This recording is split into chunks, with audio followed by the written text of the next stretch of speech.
こんにちは。7月5日の9時15分とかなんですけど、これから PCR 検査を受けに行きます。今行ってるコース卒業してマレーシアに留学する前に決めていた進路と違う進路に進むことにして大学を変えることになりました。でそれで、新しい大学の先生と相談して今は日本に帰った方がいいということを言われたので、ビザギリギリまで今マレーシアにいましたが、2日後に帰ります。なので今から PCR 検査を受けに行きます。日本に帰るのは帰国の3ヶ月前に決めました。日本に帰国するって決めた時よりも帰国する時の状況が悪くなっていたので、この状況でいろいろやることが多いです。こんな時に移動するなって思う方もいると思うんですけど、やっぱり私の未来のこととか、あとはビザもありますし、コロナの感染拡大が広がってからマレーシアにいていろいろ思うこととか考えることもたくさんあったので、いろんな方面から考えて帰国を決めたのでご理解いただけると嬉しいです。マレーシアには対面授業が始まったら、帰ろうと思っています。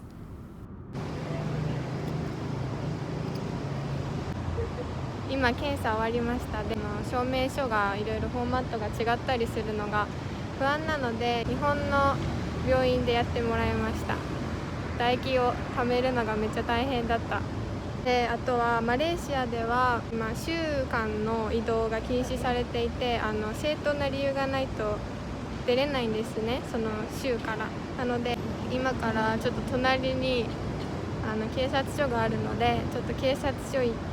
移動許可証をもらいに行きます。モントキアラの警察署に行ったんですけど、ここでできないって言われて、ハタマスに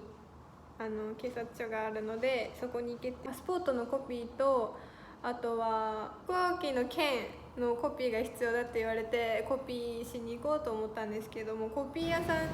閉まってたんですよね。なのでね、もうとりあえず家に帰ってきました。今からご飯食べましょう。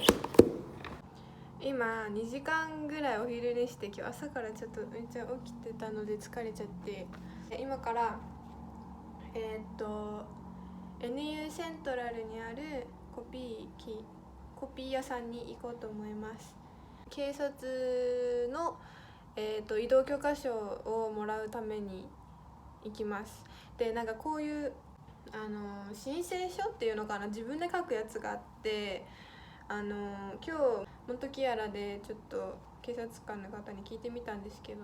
コピーしないでいいよって言われたんですけど、他の人とかは結構コピーして書いていったっていう人が多いので、ちょっとそれも一応コピーしようと思います。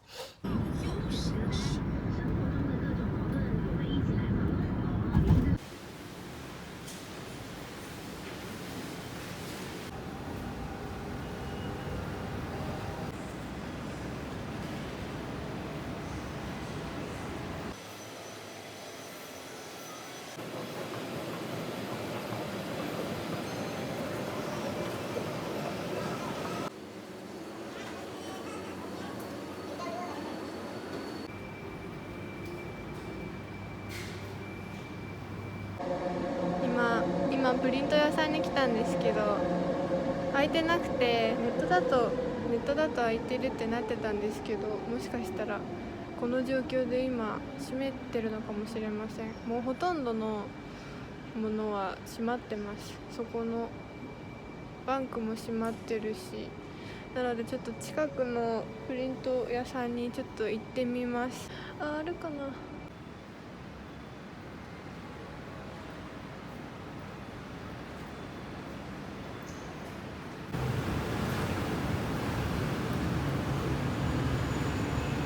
今来てみたんですけど、もうテナント募集みたいな感じで、もう店なくなってるみたい。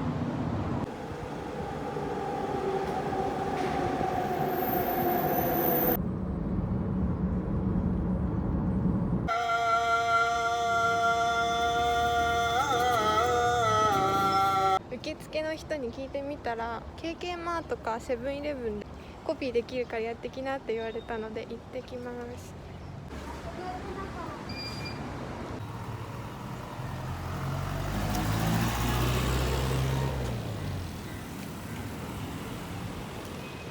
警察の方が教えてくれたんですけど、ステーショナリーショップでもしかしたらできるかもしれないからやっておいでって言われて、できなかったらまた戻っておいでって言われて、ちょっとコピー屋さん探ししてます。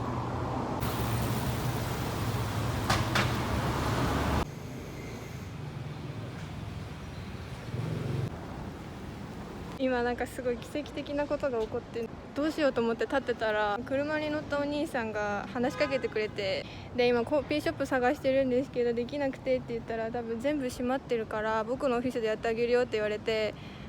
今やってもらっています。でもどうしよう、なんか個人情報とか入ってるからいいか分かんないけど、私は彼を信じて彼が助けてくれることを願ってますいやマジで本当にちょっと怖いな。でもここで待っといてって言われたので今行ってもらってます。大丈夫かな。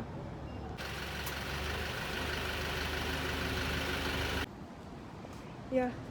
マジでびっくり。なんかすごい今届けてくれて、今ポリスステーションに入ってます。いや終わりました。嬉しい。コピーしてくれたお兄さんがなんとイミグレーションセンターの職員さんで、ちゃんとなんていうの、こういう警察官みたいなエンブレムっていうのかな、なんかその証明書を見せてくれて、なのでいろいろ教えてもらってできました。いや本当に私は運がいいですね、とっても。はい、なので私は、KLIA まで行く許可が下りました。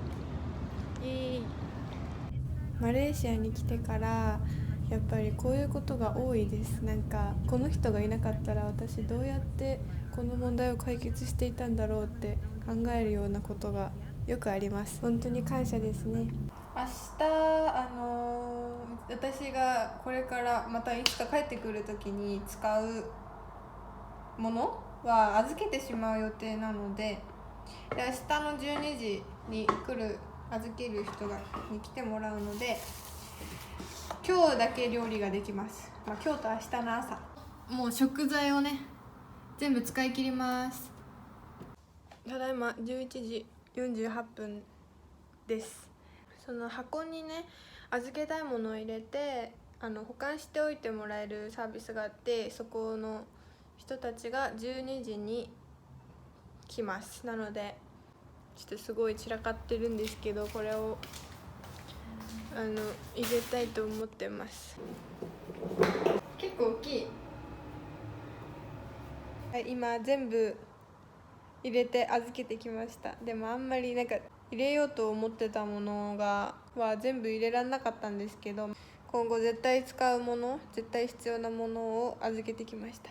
今昨日受けた PCR 検査の結果が出て陰性でした。でPDF でもらったんですけど、一応紙をもらいに、原本をもらいに今から昨日行ったクリニックにまた行こうと思います。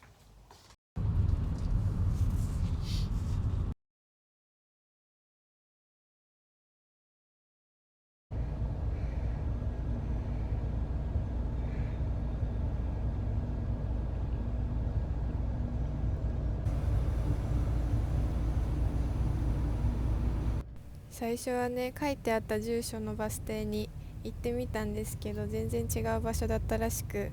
いろいろ大荷物でいろんな人に話聞いたりして助けてもらって無事にバスが出発しました。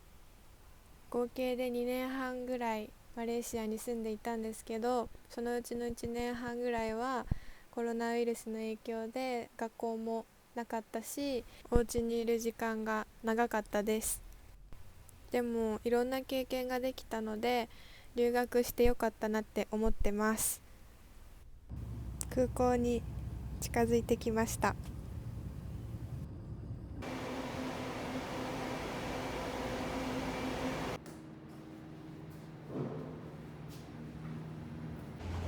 今歩いてますがちょっと薄暗いです。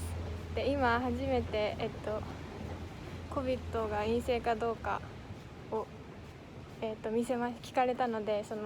提出しました。で多分これから何回か聞かれると思うので、手に今持っています。重い。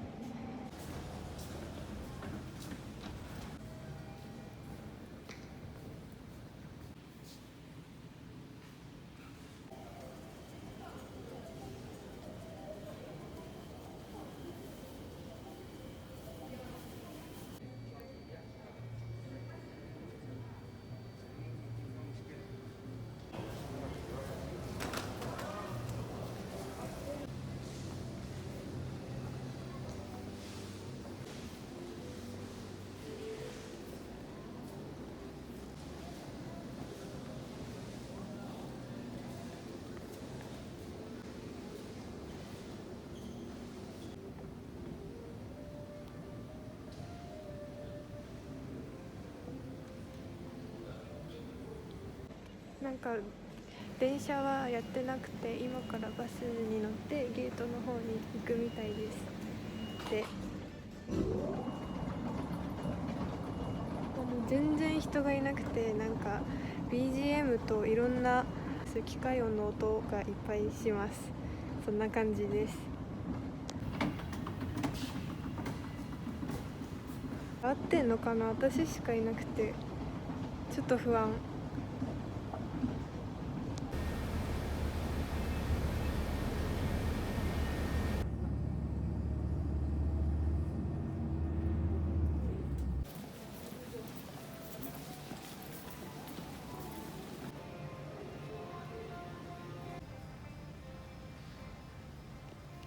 もう最近はいつもエアアジア乗ってたので、あんまりこっちのターミナルに来ることなかったんですけど、円のやつ、丸くなってるやつで懐かしいです。あと1時間ぐらいあるんですけど、もうやることもないし、お店も本当に全部閉まってるので、もうこのままゲートの近くまで歩いてます。一旦卒業で大学の在校生じゃなくなったので、出国したスタンプとか、あとは出国する今日のチケットの写真を送ってやることは全部やりました。であと1時間ぐらいちょっとここで待ちたいと思います。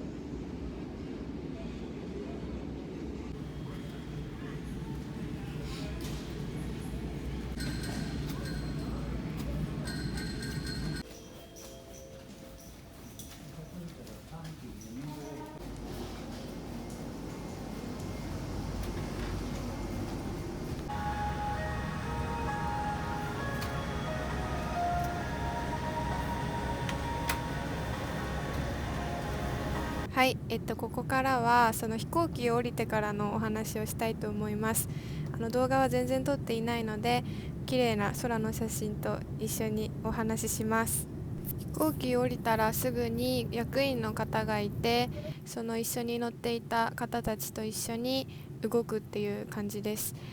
でその後すぐに私たちがやらなきゃいけない必要事項を説明してくれて、で PCR 検査を受けて陰性証明書を見せたり、その他必要なことをやりました。すべて流れ作業のような感じで、いろんなところに歩いていって、終わった人からどんどん流れていくような感じでした。ですごい役員の方がたくさんいるので、わからないことがあったらすぐに聞けるし、とてもわかりやすかったです。一つだけちょっと辛いなと思ったのは、最初に受けた PCR 検査の結果を待つ時でしたね。それぐらいです。なのでその入国前のこととか心配なことが多いと思うんですけど、とてもスムーズに安全に役員の方が進めてくれるので、心配はあまりいらないと思います。この後は、ホテルからの動画になります。はい、夜中のフライトであんまり寝れてなくて今お昼寝したいなって思ってるんですけど、ちゃんと隔離してるか確認する電話が来るらしくて、そう携帯を持ってこうやって寝ようと思ったんですけどね、通知が来てすぐに気づけるように。でもそわそわしちゃって寝れなくて、だからちょっとこの部屋を紹介します。ここ入ってきてすぐお風呂入っちゃったんでちょっと濡れてるんですけど、まあ普通に東横インに来ています。それでこんな感じで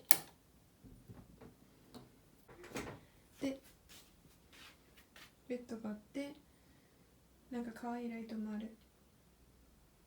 なんか必要なものは全部あります。あとは大きいテレビもあります。で今私は7階にいるんですけども、こんな感じで飛行機が見える。そんな音はうるさくないけど結構近いですよね。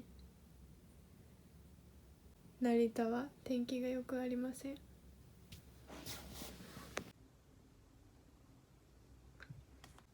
で、私たちが毎日しなきゃいけないことがあって、毎朝8時に体温を測って、で QR コードを渡されたので、その QR コードを読み取って、毎日何度でしたとか、体調はこうですとか、そういう風にやるやつがあります。で2つ目は OEL っていうアプリで今の位置情報を確認するアプリがありまして、それは OEL の方から通知が来るので、それを押して、普通に今ここっていうなんかボタンをポンと押すだけで、私がちゃんと隔離しているかを確認するっていうのを毎日やらなきゃいけないです。通知が来たらやんなきゃいけない。3つ目は次はメールなんですけど、メールはその空港で登録したんですけど、毎日健康状態を確認するメールが来ます。なので、だるくないかとか熱はないかとか、そういう風な感じでやっていて毎日送ります。でもあと一つがマイ SOS、 さっき言ったマイ SOS なんですけど、これはビデオ通話をするアプリらしいです。で、私は今それをいつ来るのかと思ってちょっとドキドキしながら待ってるんですけど、これは確認するスタッフさんが電話をかけてきて、で私はビデオにしなきゃ画面をオンにしてビデオ通話しなきゃいけなくて、それでどこにいるかちゃんと隔離してるか、だから背景とか自分がいる部屋を映したりすることもあるらしいので、ちょっと綺麗にしておかなきゃいけないで、この4つですね、私が毎日やらなきゃいけないのは。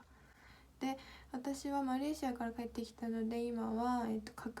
強制隔離、この政府が運営しているっていうのかな、ホテルに6日間滞在しなければならなくて、3日目と6日目に、PCR 検査を受けて、それがどっちも陰性であれば6日目の夕方に帰ることができます。でもその後も自宅待機にはなるんですけど、だから帰ってきて14日間は絶対にこの4つ、私がさっき言った4つは毎日やらなきゃいけなくて、外にも出てはいけないっていうルールになってます。私はちょっと、14日経ってわーって遊ぼうとか思ってないですけど、やっぱり14日間はすごく見られるし、すごいもう隔離というか、もうすごい監視されてるので、気をつけないといけませんはい、そんな感じ。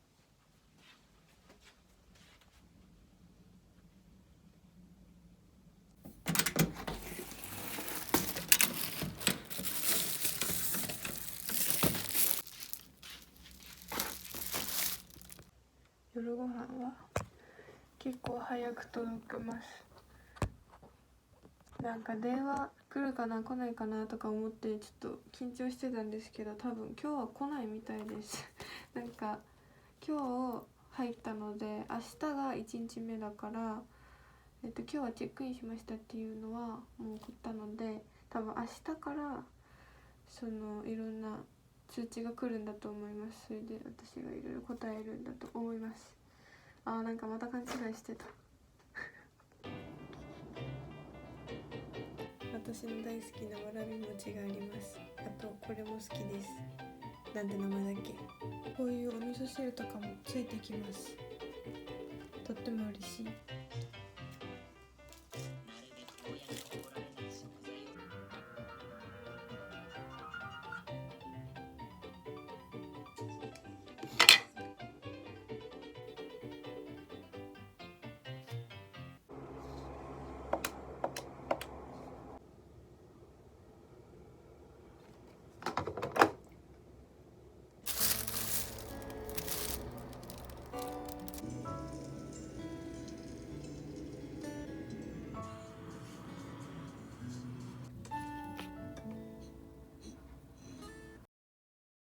動画が長くなってしまったと思うんですけど、ここまで見てくださってありがとうございました。今は6日間の、強制隔離が終わって、それで、8日間の自主隔離、お家での自主隔離が終わって、計2週間の、隔離が終わりました。こんな状況でね、多分迷惑もいっぱいかけたし、手続きとか結構大変な時期に帰ってきてしまったんですけど、ここまでちゃんと無事に日本まで帰ってこれて、お手伝いをしてくださったスタッフの皆さんがたくさんいて、本当に感謝しています。動画内でちょっとずつですけど、必要なアプリとか紹介したんですけど、管理センターの方と電話する方法とか、あとは自分の位置情報を教える方法とかってちょっと変わってたりするみたいなので、随時これから帰国される方は、私の動画だけを見て、やらないで自分で調べていただけると確実だと思います。ここからは私の話になってしまうんですけど、今日で、この動画で、このチャンネルで動画投稿するのを最後にしたいと思います。で、理由としては、日本に帰ってきてしまって、マレーシアの様子とかそういうところを伝えられないっていうのと、皆さんが今まで見てくれたことと同じようなことを今発信することができないからです。やってよかったなって思うし、あとはいろいろシェアして皆さんと意見交換したりとか、そうやって応援してくださったり、いつもいいねをしてくださったりする皆さんのおかげで今まで続けてこれて、すごい楽しかったです。で、私はこれからちょっと違う方面の学部、全く関係がないってわけではないんですけど、学部に入ることになって、私にとっても多分人生の中での何回か目の大きな転機になります。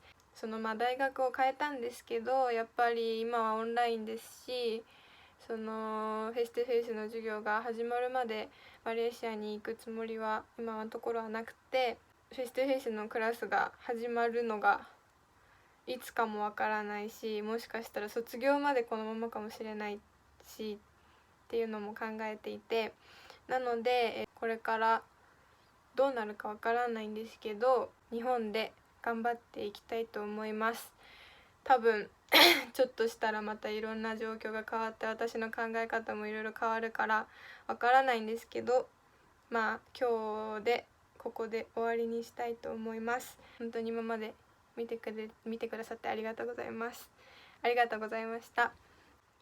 Thank you for watching this video, and this will be my last video. I was so glad that we could be friends through my channel, and it was a good opportunity for me to communicate with Malaysian friends, and I learned a lot from you guys. Yeah, I don't know when I come back to Malaysia, but I will do my best in Japan. So wish me luck, and yeah, take care of yourself. Thank you so much. Terima kasih. Xie Nandri. 皆さんありがとうございました。またどこかで会えたらよろしくお願いします。ジュンパラギ。またね。